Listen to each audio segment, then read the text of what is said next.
Salmos 33, el versículo 9.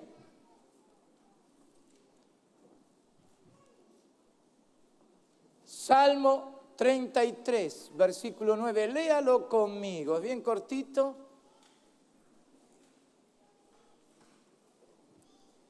Y es importante lo que dice aquí. ¿Cómo dice? Porque Él dijo y fue hecho. Él mandó y existió. Una vez más, porque Él dijo y fue hecho. Él mandó y existió. Este es nuestro Dios. Porque Él habló, porque hubo voz de Dios. Porque Él dijo. Es que todas las cosas fueron hechas. Y esa palabra que salió de la boca de Dios es firme, absoluta. Y cuando Él mandó, aún lo que no tenía existencia, lo que no estaba presente fue hecho, existió. Por eso qué importante es saber oír lo que Dios dice. Qué importante es decir lo que Él ha dicho. Cuánto poder se desata por la palabra de Dios.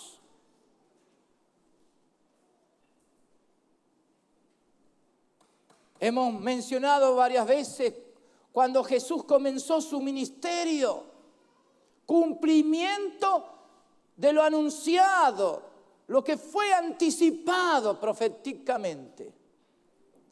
Pero fue necesario que Jesús lanzara esa palabra y era Jesús. Y ahí en Lucas 4, Jesús leyó lo del profeta Isaías y al terminar dijo, hoy se ha cumplido esta palabra. Entonces a nosotros nos toca saber lo que Dios ha dicho y decir lo que Dios dice de nosotros como iglesia, lo que somos en Jesús y declarar sus obras. Por eso el Espíritu Santo decía en Apocalipsis que era bueno oír lo que el Espíritu Santo decía a las iglesias y lo que el Espíritu Santo sigue diciendo a las iglesias por la palabra profética. Cuánto poder se desata afirmar lo que Dios dice y lanzar esa palabra bajo la unción del Espíritu Santo, porque es poder de Dios para abrir, para bendecir, para sanar, para liberar, traer bendición. Así que somos hijos de Dios con la bendición del Señor. Y todas las cosas que Dios ha hecho son perfectas. Nada quedó ahí sin que se lleve a cabo lo que Él se propuso hacer. Entonces lo que existe es porque Él lo hizo existir. Y las cosas que se ven fueron hechas de las que no se veían. Cuán grande es el Señor. Entonces la vida de Jesús es real en la iglesia. Por eso nos juntamos, nos unimos. Y cada principio de semana, el día del Señor, el día domingo, nos ponemos de acuerdo para lanzar una palabra. Y la lanzamos. Y esa palabra tiene poder, tiene fuerza, tiene vigencia en nuestro medio. ¿Por qué? Porque en la unidad de la iglesia, ahí está la bendición. Una iglesia unida, en la batalla, vence porque hay entrega. Gracias a esta palabra que nosotros estamos involucrados con el la obra del Señor Jesús. Por eso, qué importante es tomar en cuenta lo que está escrito. Y vamos a 2 Timoteo capítulo 1.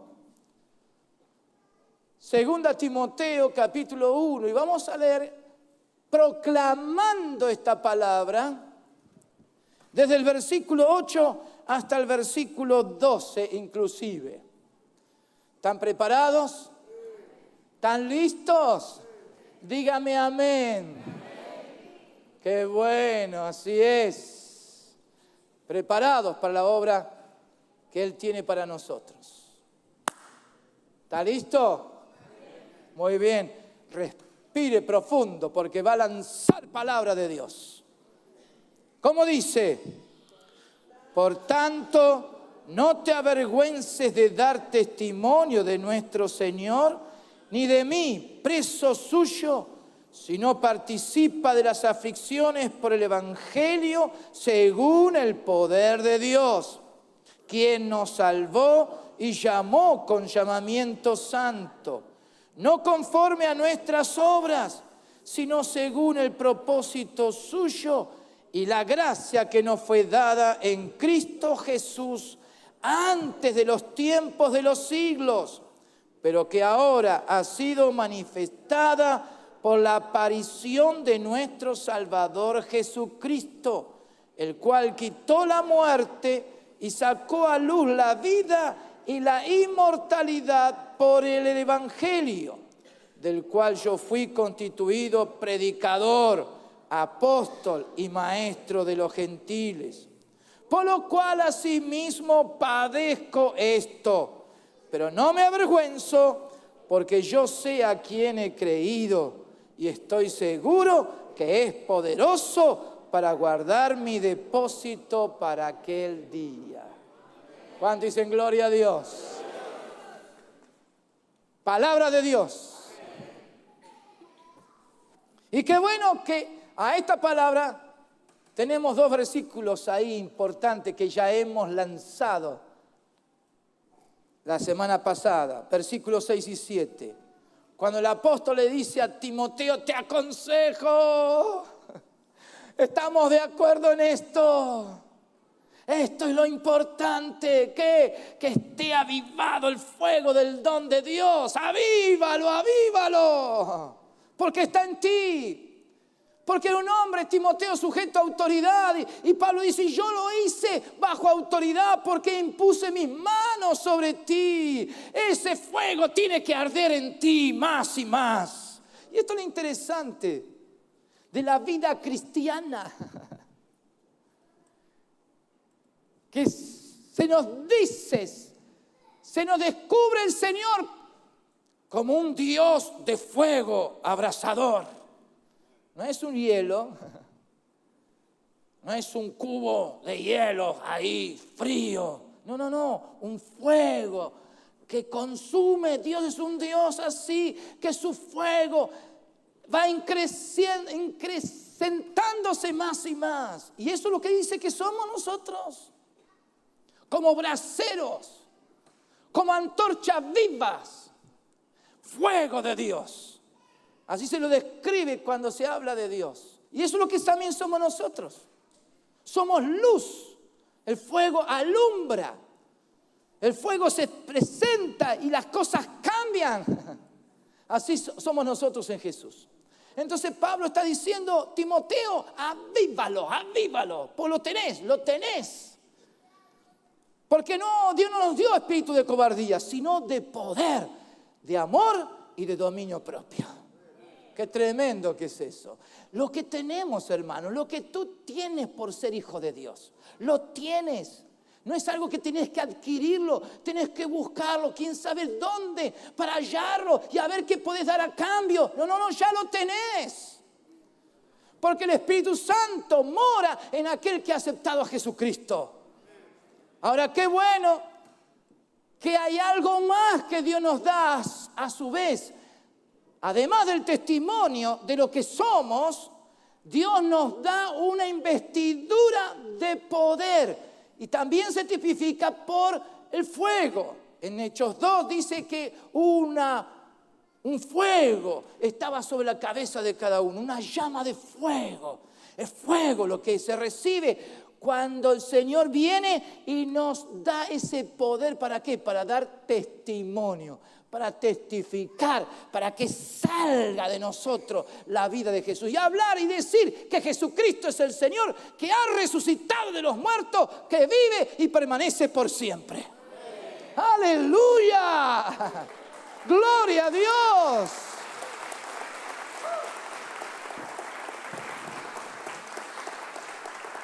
Este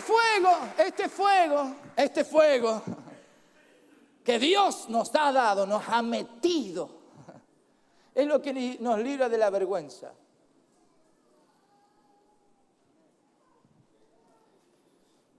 ¿Qué significa vergüenza?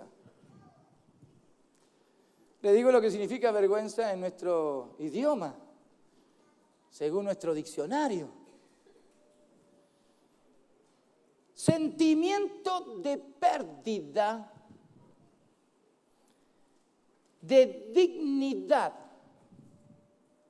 Repito, sentimiento de pérdida de dignidad causado por una falta cometida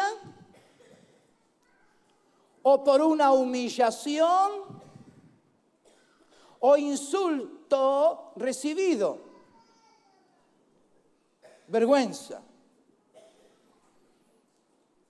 Sentimiento, todo afecta ahí el alma, ¿no? Sentimiento de incomodidad producido por el temor a hacer el ridículo ante alguien. Así que fíjense, ¿no? Todo lo que involucra la palabra vergüenza. Un estado de dignidad se pierde, ¿no? Porque uno se siente ahí, que está en una situación incómoda. No está seguro. No sabe qué hacer. Mira y no sabe dónde meterse y esconderse, ¿no? ¿Le ha pasado sentirse así? No es ningún pecado, por favor. Dios no va a condenar a alguien porque en un momento se ha sentido con vergüenza frente a una situación. Pero es algo que está presente. Ahora, Pablo está usando esto para hablar de lo que significa el testimonio de Dios en nosotros. ¿Por qué? Porque si damos testimonio es porque somos testigos de esta verdad, de lo que Dios es en nuestras vidas. Ser testigo es lo que Jesús le dijo a los discípulos cuando dijo: quédense en Jerusalén hasta que sean investidos del poder desde lo alto, de este fuego de Dios que va a venir sobre ustedes. Hace más de 2000 años que ya vino ese fuego. Y por eso lo tenemos, lo recibimos, es una experiencia maravillosa. Ahora, ¿qué es lo que trata de limitar? ¿Qué es lo que trata de impedir que se manifieste la vergüenza? ¿Por qué? Porque humanamente somos sensibles frente a la opinión de los demás, frente a lo que dirán, cómo nos verán, ay, lo que están diciendo y quizás cuántas cosas nos dicen y nos agreden con palabras, con hechos. ¿Por qué? Por causa de lo que somos en Jesús. Mira, este es un evangélico. Este dice que va a la iglesia. Estos son los de los aleluya, los gloria a Dios. Y cuántas cosas, ¿no? No tengo que seguir diciendo eso porque usted lo sabe muy bien. Todos nos movemos en un entorno donde las situaciones a veces son un poco inesperadas y de pronto nos quieren tapar, frenar. Y a veces entre los mismos creyentes, pero no seas tan fanático, que venís a hablarnos de la palabra, que venís a darnos un texto, que venimos a orar. ¿Qué es eso? Vamos a hacer otras cosas, ¿no? La vergüenza. Entonces Pablo, ¿qué le está diciendo? Por tanto, por este fuego que arde, por este fuego que consume internamente, que es tan fuerte, es la vida de Dios. Uno siente que hay algo que le hace vibrar, y cuando oye la palabra el corazón late fuerte, arde nuestro corazón con la palabra. Dice: no dejes que la vergüenza venga a afectarte. No permitas que la vergüenza te quite esa dignidad que tenés delante de Dios. Si sos hijo, no te avergüences de ser hijo. Si estás lleno del Espíritu Santo, no te avergüences de estar lleno del Espíritu Santo. Entonces no te avergüences, dice. ¿De qué? No simplemente de no sentirse mal, sino a fin de dar testimonio. ¿De quién? Del Señor Jesús. Porque finalmente todas esas situaciones que se dan, todo atenta contra algo. No es contra ti. Me están atacando, me están haciendo sentir mal, me quieren avergonzar delante de... No es contra ti. Todo lo que se mueve en el mundo espiritual, especialmente donde está el creyente, aparece el creyente ahí, todo lo que se mueve es para impedir que salga y se vea y se conozca a Jesús. No es contra ti. No es contra tu persona. No tenemos lucha contra carne y sangre. Sino que todo lo que se levanta, todo lo que limita, es para que no salga a luz quién es Jesús. Por eso esa es la vida del Espíritu. No somos místicos. ¿Qué es lo que se ve? No sé qué se ve, pero algo raro. No es esa la vida del cristiano. La vida del cristiano que vive la realidad de Jesús es que se manifiesta la vida de Jesús a través de nosotros. Somos sus manos, somos sus pies, somos su boca, somos sus oídos, somos la voz de Dios también, porque Jesús habita en nosotros. ¿Cuánto dicen gloria a Dios? Entonces no te avergüences de dar testimonio de nuestro Señor y de mí, dice Pablo. ¿Por qué de mí? Y porque Pablo dice, porque yo estoy igual que vos, porque estamos en lo mismo. Si yo te digo esto es porque yo lo estoy viviendo. Y si lo estoy viviendo, yo quiero que sepa que esto es lo más importante y valioso. Así que tú puedes dar testimonio de mí, que lo que estamos viviendo es una realidad, es una verdad. Qué bueno que podemos ser de bendición a otro. Qué bueno que podemos decir como Pablo, imítenme a mí, véame, porque el Espíritu de Dios está en mí. Y lo que pasa en mí, también pasa en ti. Amén. Entonces damos ejemplo, somos de ejemplo para los demás. El que se avergüenza es porque no está seguro. Pero cuando se quita la vergüenza es que uno está firme. Y uno aprende de Jesús, aprende de Él. Vamos a ver algo muy importante enseguida. Qué bueno es dejar que la vida de Jesús se manifieste en nosotros. Ahora Pablo dice, da testimonio de mí. ¿Por qué? Porque yo estoy preso. ¿Qué significa eso? Que Él fue apresado, atrapado por Jesús. No puede salir, ni quiere salir donde está. Él dice, esto es lo mejor que nos puede pasar. No solamente porque estaba preso allá en Roma, sino porque Él estaba bajo las órdenes, el control de Dios, el régimen del Espíritu, la vida de Dios en Él. Y por eso aún el entorno no lo afectaba. Como escribe a los filipenses, dice, más bien el estar en la cárcel, el estar aquí padeciendo en un sentido, ha redundado para bien. Esto es para que otros hablen más acerca de este evangelio de Jesús. Qué bueno que es eso. Entonces, ¿qué dice? No te avergüences. No te avergüences. Da testimonio de lo que sos en Jesús, que nadie te prive de lo que sos. Entonces, hermano, uno tiene que estar discerniendo esto. Uno tiene que estar cuidando los detalles. Porque hay muchas cosas que atentan contra la vida de Jesús en ti. Entonces uno tiene que saber, ¿esto me ayuda? ¿Esto me hace bien? ¿Esto es bueno para la edificación del cuerpo de Cristo? Mi negocio, mi trabajo, mi estudio, mi tiempo invertido, las energías que gasto, todo lo que soy, todo lo que tengo, ¿es para bien? ¿Es para bien? Entonces, aún la vergüenza, un momento, porque eso pasa rápido, en un momento uno se pone colorado, ¿no? Uno se siente mal. Aún eso que parece tan tonto, un momento que después uno ya se olvida lo que pasó. Dice, ni siquiera eso, no le des lugar, por favor. No permitas que nada ni nadie te robe lo que vos tenés. ¿Por qué? Porque el fuego del Espíritu Santo está en ti y tiene que arder. Tiene que arder. Tiene que arder. Porque para eso estamos. Para ser una llama encendida en medio de las tinieblas, para alumbrar y bendecir y traer vida. ¿Cuántos dicen amén?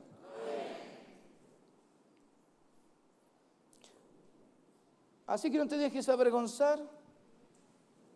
No permites que la vergüenza te afecte. Da testimonio a nuestro Señor y participa. Más bien deja todo eso a un costado y participa. Participa de las... ¿Cómo?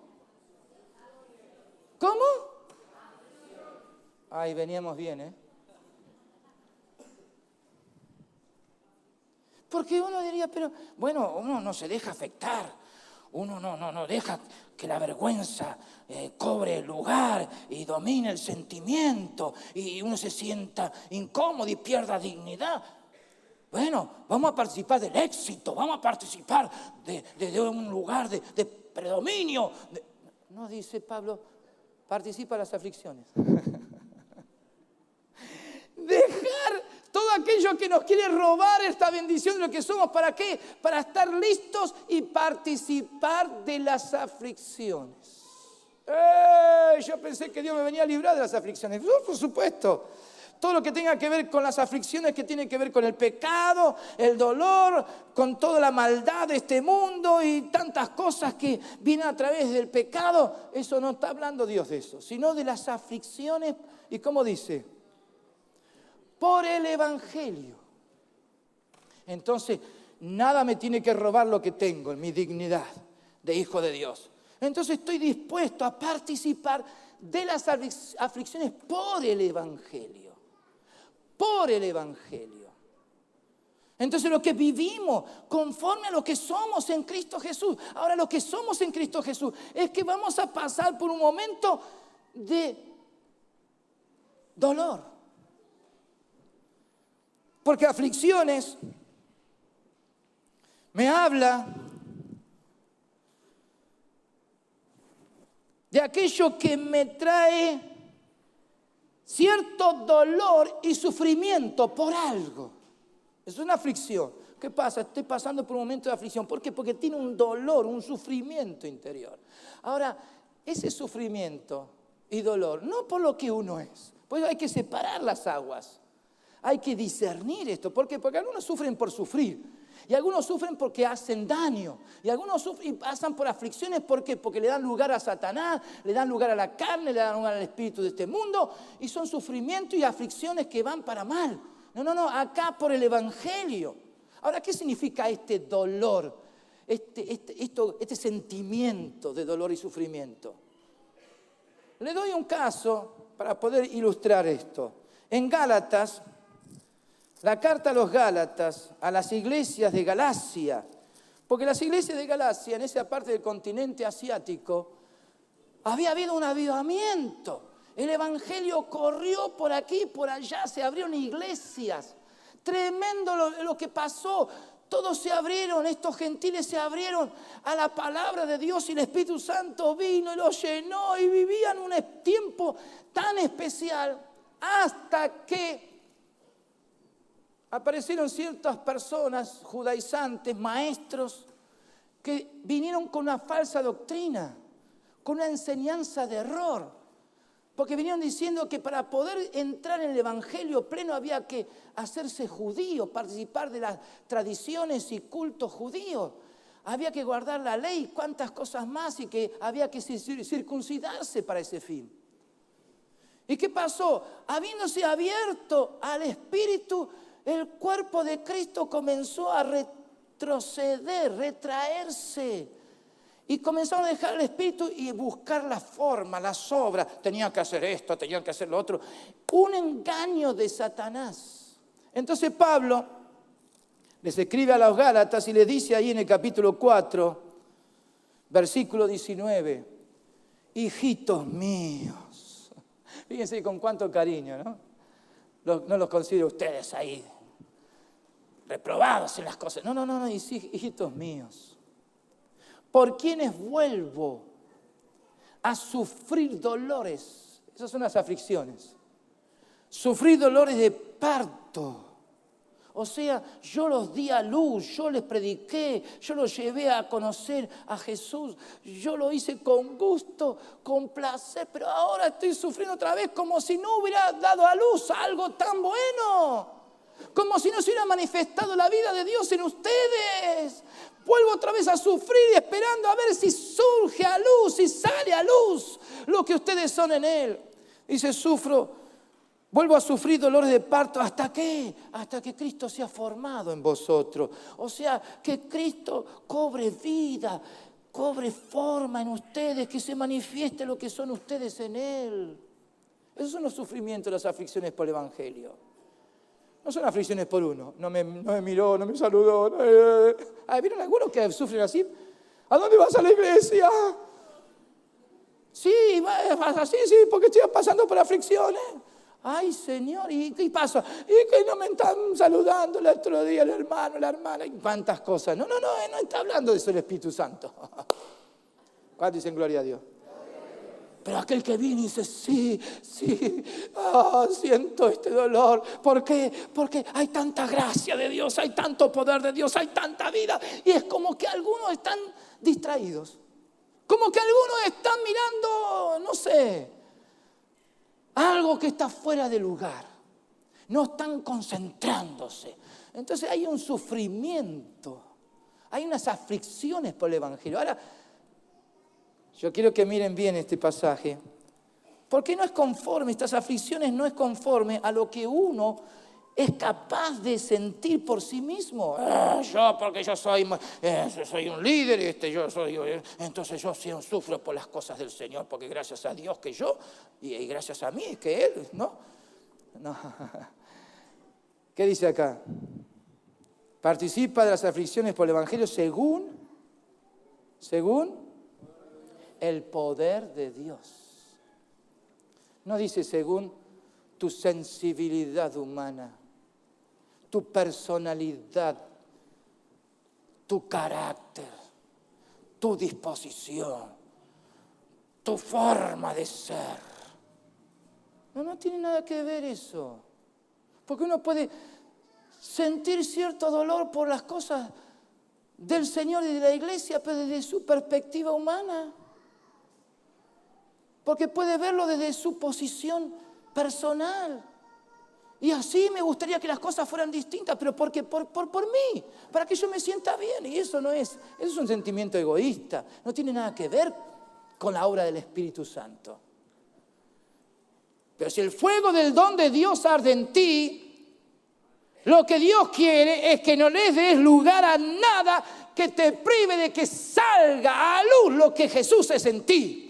Y si sale a luz lo que Jesús es en ti, vas a sentir lo que Él siente, vas a ver las cosas como Él las ve, vas a hablar como Él habla y vas a actuar como Él actúa a través tuyo. ¿Cuánto dicen gloria a Dios? Y entonces ahí uno participa en las aflicciones por el Evangelio según el poder de Dios.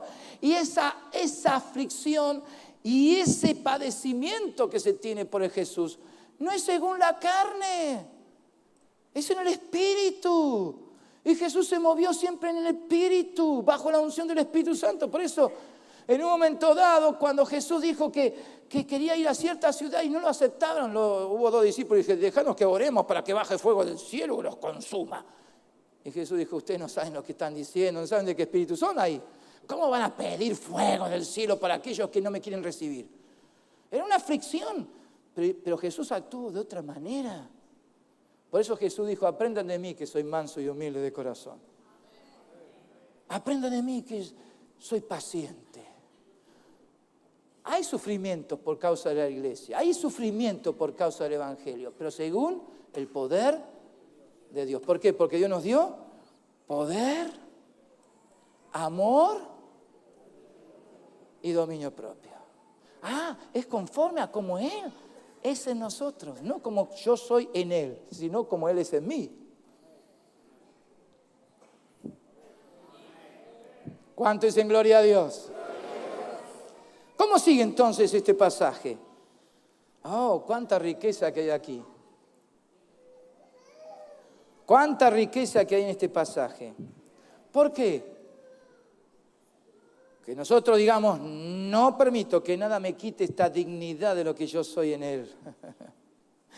No voy a permitir que algo me afecte mi estado anímico, mi corazón, mi vida. No voy a permitir que nada me robe lo que soy. Y estoy dispuesto a sufrir lo que Él sufre por su amada iglesia. Porque esos son los amigos de Jesús. Juan el Bautista dijo, el esposo es el que tiene la esposa.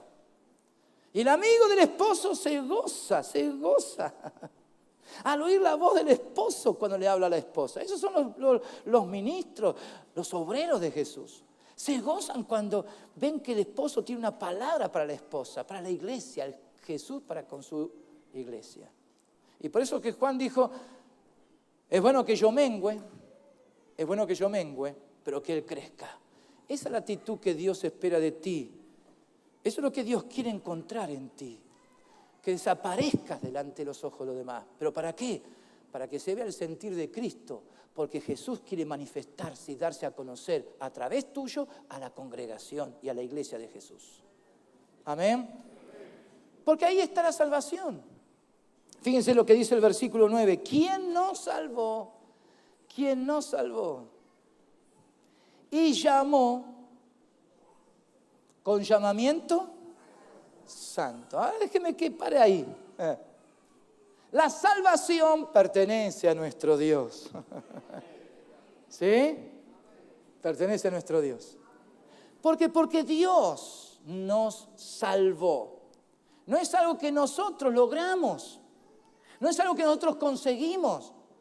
No es a cambio de, por medio de, no. Dios hizo todo. Dios nos salvó. Dios nos salvó. Ahora, gracias a la obra de salvación en la persona de Cristo, óigalo bien esto, es que por causa de esta salvación, es que hubo un llamado. Él llamó con llamamiento santo. ¿Qué significa eso? Que el llamado de Dios es puro, tiene que ver con la naturaleza de Dios, porque Dios es santo. Tiene que ver con un llamado para entrar en esta salvación tan grande. Ahora déjeme decir esto.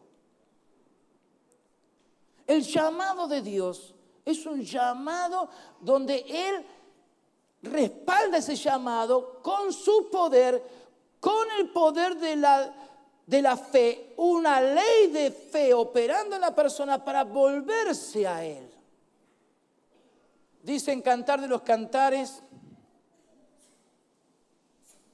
atráeme, atráenos y correremos hacia ti. Ese es el amor de Dios, esa es la gracia de Dios.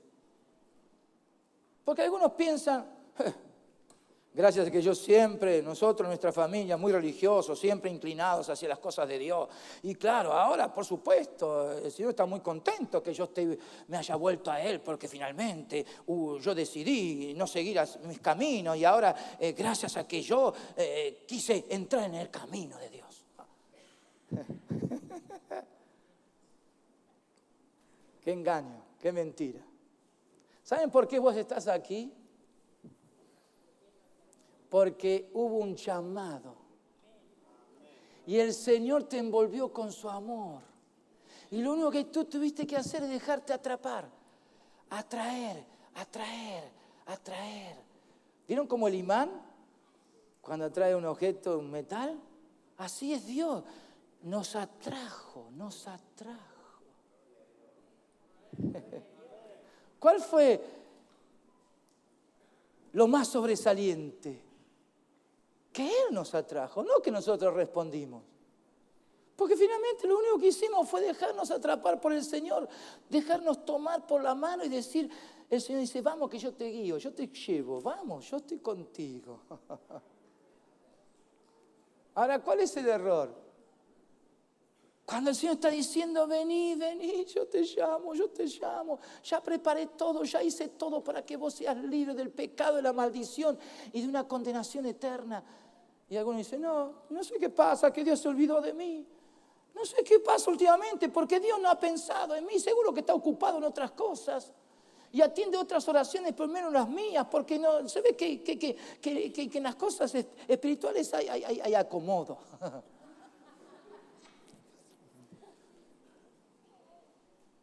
Nos salvó y llamó con llamamiento santo. Dios está diciendo, te estoy atrayendo, te estoy atrapado con mi amor. Y hay algo en este llamado que hace que responda. Además, si estamos aquí, es porque simplemente hemos respondido en obediencia a la fe. Hemos dejado que la fe opere en nosotros. ¿Para qué? Para encontrarnos con Dios. ¿Cuántos dicen amén? Por eso sigue diciendo este pasaje, no conforme a nuestras obras. No conforme a nuestras obras. ¿Qué hiciste vos para venir acá?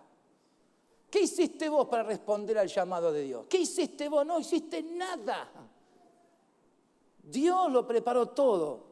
Por eso dice, no conforme a nuestras obras, sino según el propósito suyo. Y la gracia que nos fue dada en Cristo Jesús antes de los tiempos de los siglos. Oye bien, porque todo lo que Dios ha hecho y preparado esta salvación y este llamado de Dios y todo lo que Dios ha hecho es por la persona de Jesús, es por medio de Jesucristo, el enviado de Dios.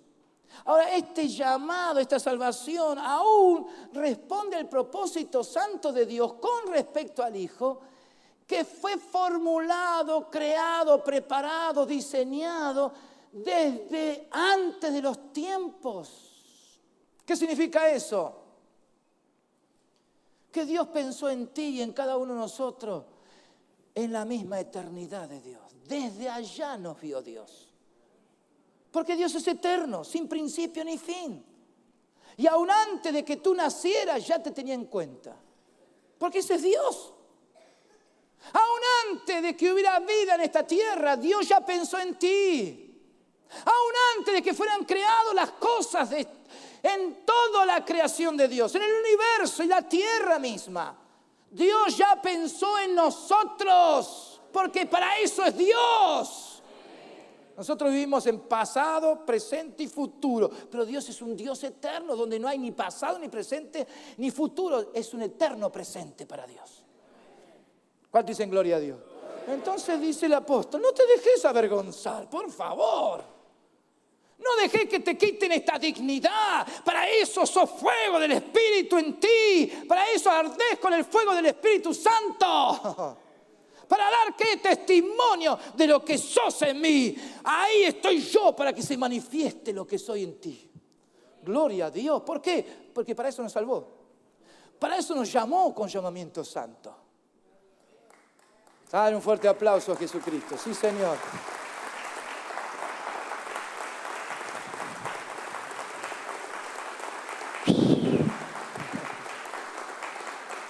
Dice que todo lo que Dios pensó allá en la eternidad, ahora dice, pero que ahora, hay una hora, ¿no? En los tiempos, pero que ahora ha sido manifestada esta salvación, este llamamiento, ha sido manifestada, esta gracia de Jesús, ha sido manifestada por la aparición de nuestro Señor Jesucristo. Y me gusta la palabra aparición. Porque esta palabra significa ponerse a la vista una cosa que antes estaba oculta. Habla de una manifestación, aparición, una manifestación de pasado, presente o futuro, una aparición. O sea que se dio a conocer que hasta ese momento no se conocía. Entonces esta salvación tan grande se dio a conocer en la persona del Hijo. Él se salió, se dio, se manifestó. O sea, se dejó encontrar. No es que nosotros tenemos que buscar a ver dónde está Dios. Dios ha venido a nosotros. Dios ha venido a ti. Es el Señor que se te apareció en la persona del Hijo. Por su palabra. Hay una manifestación, una expresión de Dios. ¿Cuánto dicen gloria a Dios? Entonces, pero ahora, por la manifestación, por la aparición de nuestro Señor Jesucristo, el cual, cuando Él vino y se apareció, se presentó, se dio a conocer, ¿qué hizo? Dos cosas.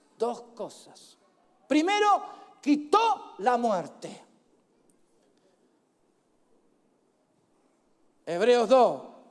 Quitó la muerte y el imperio de la muerte en las manos de Satanás. El diablo fue vencido en la cruz del Calvario. Quitó la muerte. Eliminó el poder de la muerte. ¿Dónde, oh muerte, tu aguijón y dónde sepulcro tu victoria? Jesús resucitó victorioso. Quitó la muerte, hermano. No le debes nada a la muerte. No tenés nada que ver con la muerte. ¿Cuántos dicen amén? ¡Hey! Porque la muerte tiene que ver con el diablo. Tiene que ver con aquel que tenía el imperio de la muerte en su mano. Ya ha sido vencido. ¿Y qué hizo Jesús? Quitó la muerte y sacó la vida y la inmortalidad. ¿Qué es lo que tenemos? Esta salvación tan grande, ¿qué significa? Que la vida ha venido a nosotros. Antes que estábamos muertos en pecado, en delito, alejados, destituidos de la gloria de Dios, separados de todo el bien de Dios. Pero ahora, libre de eso, Jesús nos dio vida. Nos dio vida. Y con la vida sacó, ¿qué cosa también? A luz, la inmortalidad. Así que usted puede ir por la calle. No lo haga, ¿eh? Eso simplemente es un ejemplo. ¡Hola! Es un ejemplo nada más, ¿eh? ¡Hola! ¡Soy inmortal! ¡Soy inmortal! Porque no depende de las cosas que se ven. En Dios ya es una realidad. En Dios somos inmortales. ¿Por qué? Porque Él sacó a luz la inmortalidad y nos la dio en esta salvación tan grande. Tenemos vida y vida eterna. Por supuesto que nuestro cuerpo va a volver a la tierra, pero qué tremenda la seguridad que tenemos. Que aún nuestro cuerpo que va a la tierra cuando partamos va a resucitar, pero con un cuerpo glorificado. Pero mientras el alma no muere. Nuestro yo, lo que tenemos, no muere. Y sabemos que nuestro espíritu y nuestra alma van con Jesús. Están ahí presentes, esperando el tiempo cuando Jesús venga y entonces haya resurrección. Y ahí nos juntemos, nos unamos a un cuerpo, pero un cuerpo glorioso.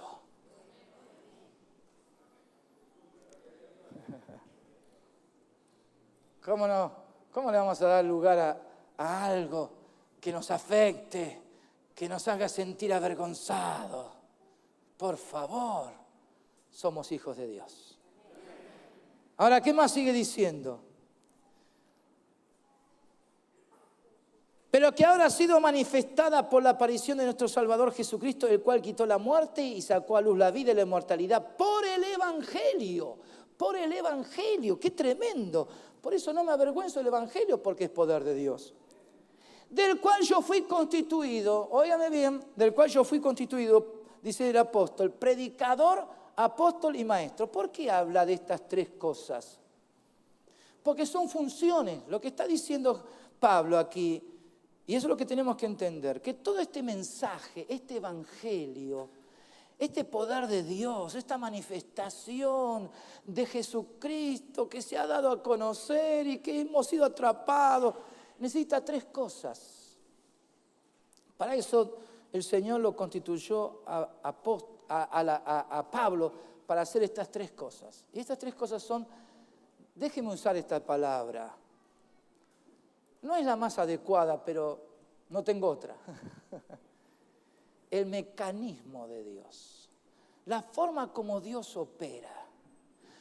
Para que esto no solamente esté en vos, en ti, en todos nosotros, sino que esto corra y alcance a los demás. Se necesitan estas tres cosas.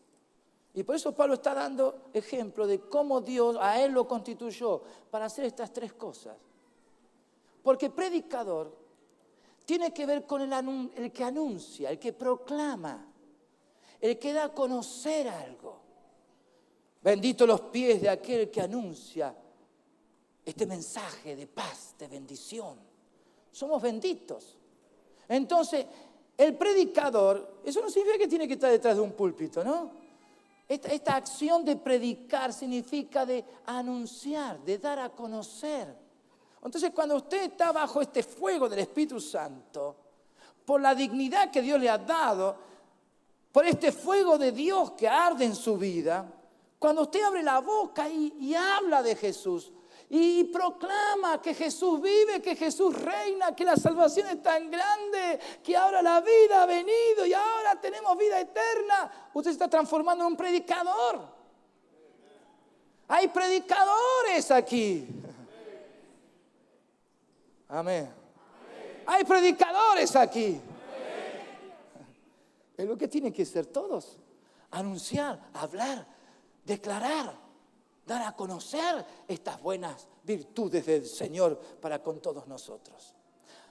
Cuando se predica, se proclama, no es todo. ¿Qué les tiene que seguir? ¿Qué es lo que tiene que continuar? El apóstol, la función apostólica, y déjeme usar eso y que sea bien claro, la función apostólica significa que está afirmando el fundamento, que está afirmando la doctrina. Es quien vela para que todo sea bien edificado, bien equilibrado, bien puesto sobre el fundamento que es Jesucristo. ¿Por qué? Porque todos edificamos. Todos sobre edificamos. Somos puestos como piedras vivas en la casa del Señor. Entonces, la función del apóstol es velar para que no haya errores, para que no se enseñe lo que no es verdad, lo que difiere del Evangelio de Jesucristo. Entonces, por eso en la iglesia hay todo un grupo de personas que están abocados a ese trabajo para con los nuevos. ¿Para qué? Porque aquellos nuevos que han recibido estas buenas nuevas y al ingresar a la casa de Dios, ¿qué hay que hacer? Consolidarlos en la fe, para que tengan buen fundamento. Es una declaración de fe lo que queremos que se afirme en cada uno. Para que todos hablemos una misma cosa y declaremos que Jesucristo es el Señor, para gloria de Dios Padre. Amén. Amén. Predicador anuncia. Apóstol consolida, afirma, establece la verdad. El perito arquitecto, ¿no?, que cuida que todo sea bien hecho. Y el maestro es a quien sobre la base de lo que se ha afirmado, trae luz, da claridad, enseña lo que se ha recibido, lo que se tiene, para que eso se viva. Amén. Entonces los maestros no son los que lo saben todo. Los maestros están para dar luz, claridad. Y gracias a Dios que en la iglesia estas tres cosas están presentes. Ahora bien, versículo 12. Por lo cual también,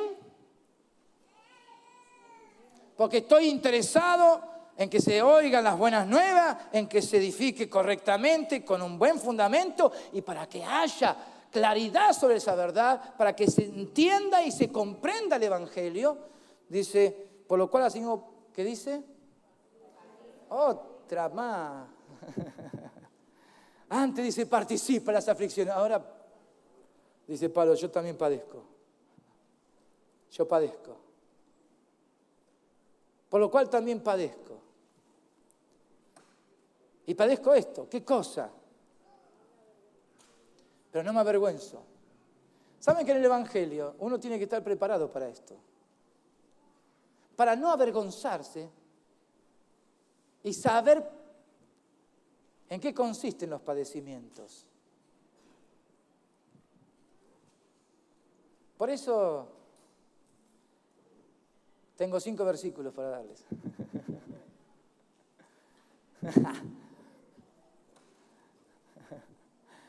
Busque 1 Pedro.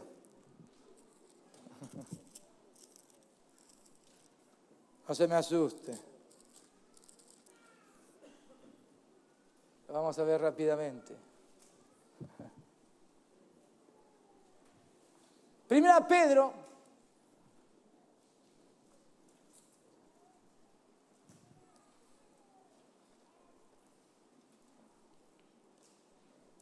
Porque esto de padecer, muy relacionado también con aflicciones,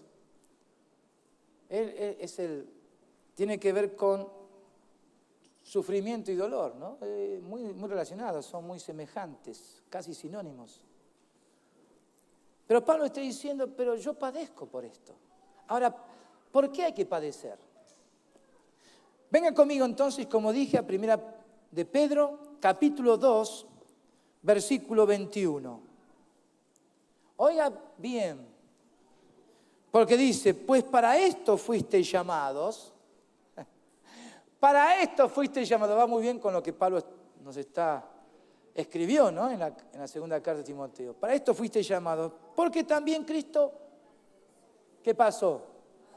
Padeció por nosotros. Entonces hay que interpretar muy bien los padecimientos. No padecemos por nosotros, sino por los otros. Hay que diferenciar. Hay muchos que padecen por sí mismos, como dije antes, concentrados en sí mismos, haciendo que el mundo gire sobre su ombligo. Pensando en sí mismo, no me atienden, no me miran, no me toman en cuenta. Y este evangelio es de puro padecimiento.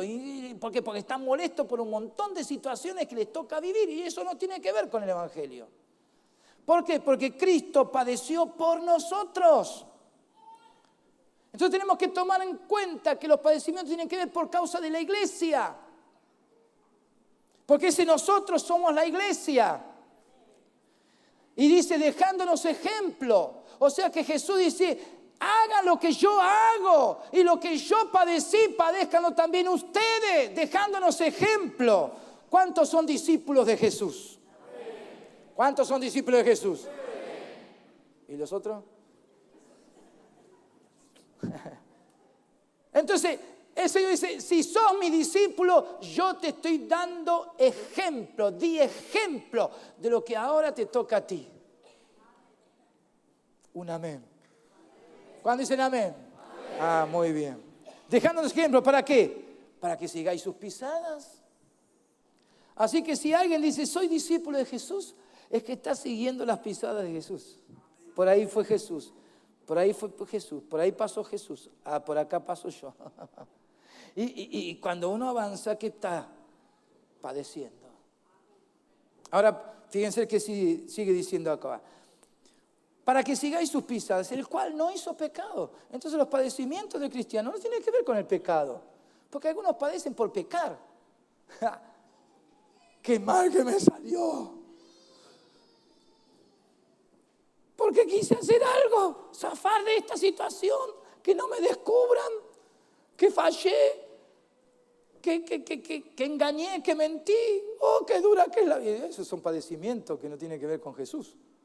Muy bien, usted no entiende. Vamos, ¿qué dice acá? Quien cuando le maldecían,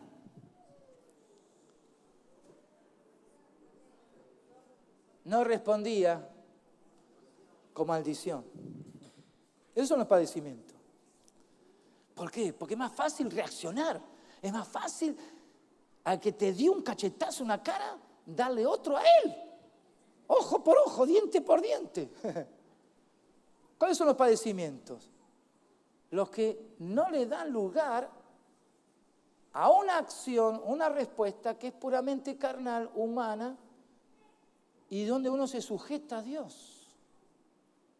Donde uno se queda ahí esperando en Dios. Porque, ¿qué dice acá? Cuando le maldecían no respondía con maldición. Cuando padecía, ¿qué hacía Jesús?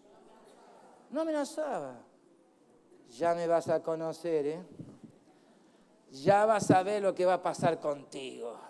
Yo estoy sufriendo ahora, pero la próxima vas a ver que... Ay, Jesús no estaba amenazando. Jesús no dijo nunca nada para amedrentar al otro sobre la base de sus padecimientos. Entonces, cuando padecía, no amenazaba, sino que hacía, encomendaba la causa al que juzga justamente, quien llevó él mismo nuestros pecados en su cuerpo sobre el madero, para que nosotros, estando muertos a los pecados, vivamos a la justicia. Esos son los padecimientos del cristiano. ¿Para qué? Para que se manifieste la justicia de Dios. Y por cuya herida fuisteis sanados. O sea que en los padecimientos de Cristo hay sanidad, hay bendición de Dios. Cuando vos padecés por causa de Cristo, es que estás habilitando un canal de bendición para que otros reciban la bendición de Dios. ¿Cuánto dicen gloria a Dios?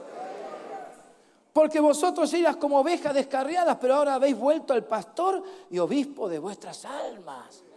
Entonces padecemos porque estamos bajo cobertura, bajo cuidado. El Señor vela por nosotros, por nuestras vidas.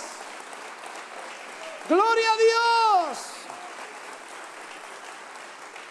Venga al capítulo 3, versículo 14. Mas también, si alguna cosa padecéis por causa de la justicia, bienaventurados sois.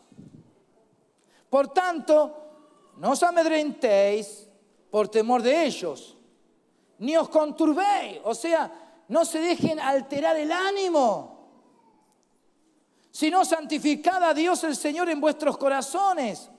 Y estad siempre preparados para presentar defensa con mansedumbre y reverencia ante todo el que os demande razón de la esperanza que hay en vosotros, teniendo buena conciencia, para que los que murmuran de vosotros como de malhechores sean avergonzados los que calumnian vuestra buena conducta en Cristo.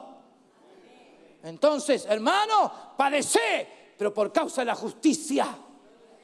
Amén. Gloria a Dios. Vengan al versículo 17. Tercer pasaje. Porque mejor es que padezcáis haciendo el bien.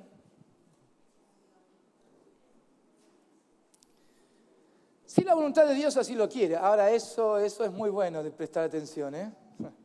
Porque algunos buscan padecer sin que Dios lo haya querido. Se meten en cada lío. Toman decisiones que no tienen que tomar. Hacen cosas que están fuera de lugar, sin control, sin estar bajo autoridad y cuántas cosas. Pero cuando es voluntad de Dios, hermano, uno tiene que estar preparado para padecer. Entonces dice, porque mejor es que padezcáis haciendo el bien, si la voluntad de Dios así lo quiere, que haciendo el mal. Entonces, hermano, no hagas cosas que están fuera de lugar. Porque también Cristo padeció una sola vez por los pecados, el justo por los injustos. ¿Para qué? ¿Para qué los padecimientos que podemos pasar nosotros como cristianos? Lo que mismo con Jesús, para llevarnos a Dios. Siendo la verdad muerto en la carne, pero vivificado en el Espíritu. Entonces, cuando padecemos por causa de Jesús y la iglesia, estamos llevando bendición, estamos siendo un canal de bendición. Ahora vengan a otro pasaje, el cuarto pasaje, capítulo 4, versículo 15. Así que ninguno de vosotros padezca por homicida, o ladrón, o malhechor, o por entremeterse en lo ajeno. Versión popular. No padezca por chismoso. No te metas en los asuntos ajenos. No te hagas defensor de pobres. Entonces hay algunos que padecen por eso. No, ¿por qué te pasa? Mira qué mal que lo tratan a él. ¿Y vos qué tenés que ver con eso? Pero a mí me duele. Está padeciendo por el dolor ajeno. ¿Qué tiene que ver? Eso no tiene que ver con la compasión de Cristo. Entonces, como dice acá, no padezcan por quitar la vida a los demás, por tomar lo que es ajeno. Porque algunos padecen por tomar lo que es ajeno, ¿no? Ay, de la que sufrí, porque casi me agarran. No padezcan por ladrón o malhechor, hacer mal, hacer hechos malos, o por entremeterse en lo ajeno. Pero si alguno padece como cristiano, como cristiano por la justicia, ¿qué dice? No se avergüence, lo mismo que decía el apóstol Pablo, no se avergüence, sino glorifique a Dios por ello. ¿Cuántos están padeciendo por causa de Jesús y la iglesia? Son bienaventurados, glorifiquen a Jesús. Y los que no están padeciendo, padezcan. O sea, tengan el sentir de Cristo. Ahora, quinto versículo, quinto pasaje, capítulo 5, versículo 10. Mas el Dios de toda gracia, porque en estos padecimientos hay gracia de Dios, que nos llamó, lo que el apóstol Pablo también mencionó en esta carta, que nos llamó a su gloria eterna en Jesucristo, después que hayáis padecido un poco de tiempo, Él mismo, ¿qué pasa?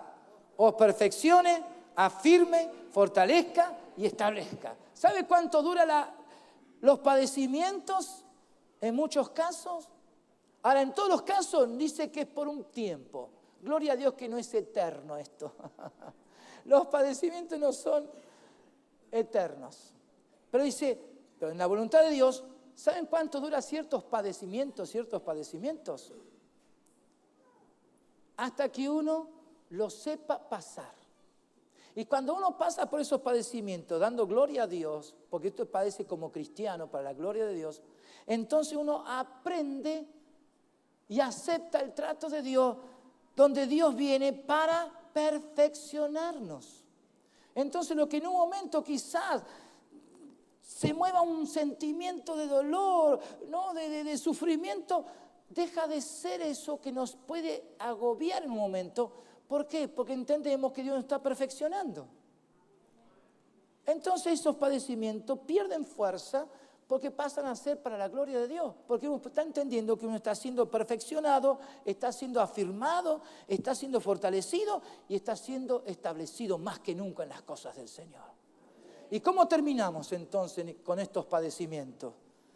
Diciendo, a Él sea la gloria y el imperio por los siglos de los siglos. Amén. ¿Cuántos dicen amén?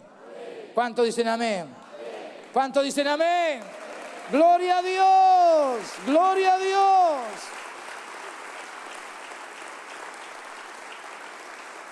Por eso Pablo dice, por lo cual asimismo padezco esto, pero no me avergüenzo, porque yo sé a quién he creído, yo sé en quién he puesto mi fe y mi confianza, y estoy seguro que es poderoso para guardar mi depósito para aquel día. ¿Saben qué está queriendo decir él? Con guardar, que el Señor está vigilando, está haciendo guardia, está preservando y custodiando lo que Pablo recibió y todo lo que Pablo entregó en las manos de Jesús. Yo sé que Él va a guardar mi depósito. ¿Cuál depósito? Esa confianza que Pablo le entregó a Jesús, que le colocó junto a Él, le encargó, le encomendó su vida. Yo sé que Él va a guardar mi vida, yo sé que Él va a vigilar mi vida, me va a cuidar de tal manera que cuando Él venga ahí estaré yo. Y hermano, hay alguien que piensa por nosotros. Hay alguien que piensa por ti. Hay alguien que te ha tomado en cuenta. Él te salvó, Él te llamó y Él te guarda, te protege y te defiende. ¡Aleluya! ¡Gloria a Dios! Hay alguien que vela por ti. Hay alguien que vela por ti. ¡Hey! Y el día cuando venga el Señor ahí nos encontraremos. Y él va a decir, bien, buen siervo y fiel, has confiado en mí, has depositado tu vida en mí, yo te he guardado, yo te he preservado, yo te he conducido, has pasado por aflicciones, mi dolor, mi sufrimiento por mi iglesia, has padecido, has seguido mi ejemplo, muy bien, buen siervo y fiel, sobre poco has sido fiel, sobre mucho te pondré, entra en el gozo de tu Señor. ¡Hey! Fuerte ese aplauso, vamos.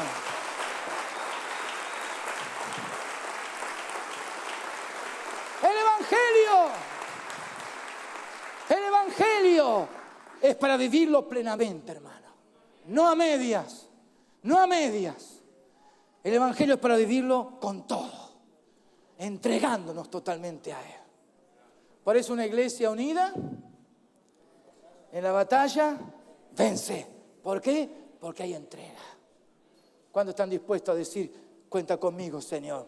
Póngase de pie entonces, los valientes, los que están dispuestos a no dejarse avergonzar, que están dispuestos a experimentar este fuego del don de Dios. Pónganse en pie, los que están dispuestos a decir, Señor, yo estoy listo para aún padecer por tu causa.